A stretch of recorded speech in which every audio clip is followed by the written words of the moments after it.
9월 3일 살아계신 하나님의 말씀 역대하 7장 13절부터 16절 말씀으로 위기 속에서의 기도라는 제 말씀드립니다. 인생에는 평탄한 길을 가다가도 위기에 처할 때가 있지요. 이때 사람들은 믿음의 시험을 당하게 되는데 사태를 어떻게 대하느냐에 따라 그 사람의 믿음이 시험대에 오르게 됩니다. 어떤 이는 사태가 위급한 만큼 도움이 될 만한 사람을 찾아 헤매기 시작합니다. 법적인 문제는 유명한 변호사와 로펌을 찾아서 소문하게 되고, 병이 걸렸을 때는 어느 병원이냐 그리고 어느 의사냐를 조사해서 예약하거나 다리를 놔줄 세력자를 찾게 됩니다. 재정적인 문제에 봉착하게 되면 은행에는 상위 기업이나 재벌의 도움을 얻기 위해서 인맥이나 연관성을 찾아서 골몰하게 되지요. 그런데 우리 믿는 이들은 그런 방법을 먼저 선택해서는 승산이 없습니다. 이겨낼 방법이 없어요. 해결할 방법이 없습니다. 대부분 서민들은 그런 여러 가지 조건들에 의해서 보편적으로 경쟁력이 약하기 때문이죠. 근데 만병통치의 대책이 있어요. 말씀의 준칙에 따라 행하면 되는 겁니다. 역대하 7장 13절 이하에 혹 내가 하늘을 닫고 비를 내리지 아니하거나 혹 메뚜기들에게 토산을 먹게 하거나 혹 전염병이 내 백성 가운데 유행하게 할 때에 내 이름으로 일컫는 내 백성이 그들이 악한 길에서 떠나 스스로 낮추고 기도하여 내 얼굴을 찾으면 내가 하늘에서 듣고 그들의 죄를 사하고 그들의 땅을 고칠지라 말씀합니다. 기도에 있어서 예민한 문제를 다룰 때는 가장 중요한 게 바로 회개와 겸비함입니다. 악한 길에서 떠나라. 그것이 바로 그겁니다. 회개, 잘못을 뉘우치고 깨닫고 돌이키는 것. 하나님 목적은 바로 이 우리가 회개하도록 하기 위함이 반드시 거기에 포함되어 있습니다.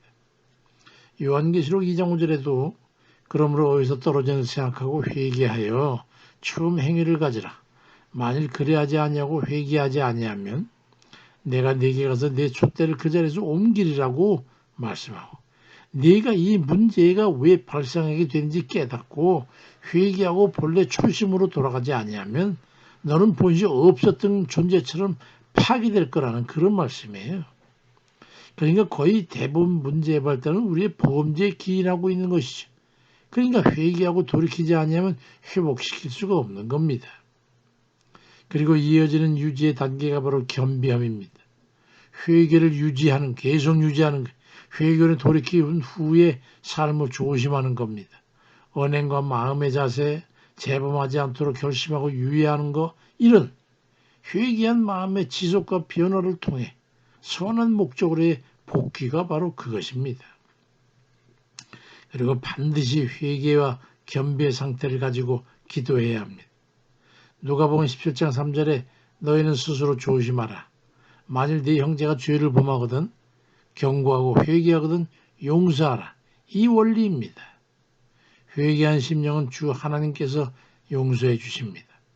그렇게 해서 하나님과의 관계가 정상으로 회복되었으니 이제는 기도하면 주께서 들으시고 상황을 고쳐주시겠다는 거예요.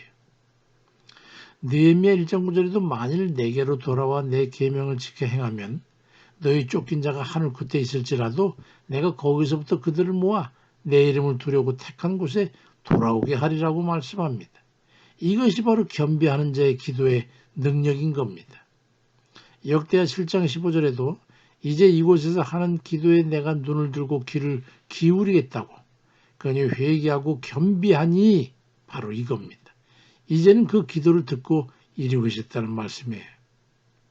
이 원리를 깨닫지 못하면 무지한 연단과 고통의 과정을 통해서 멀고 엉뚱한 길을 돌아 지치고 피곤한 몸으로 돌아와서야 그제서야 깨닫고 그제서야 고침을 받게 되는 겁니다. 죄를 깨닫지 못함의 비참함을 깊이 깨달아야 합니다. 레위기 23장 29절에 이날에 자기 죄를 슬퍼하고 회개하지 않는 자는 내 백성 가운데서 끊어질 것이라고 말씀합니다. 시편 119편 2절에도 여호와의 증거를 지키고 전심으로 여호와를 구하는 자는 복이 있도다 말씀합니다.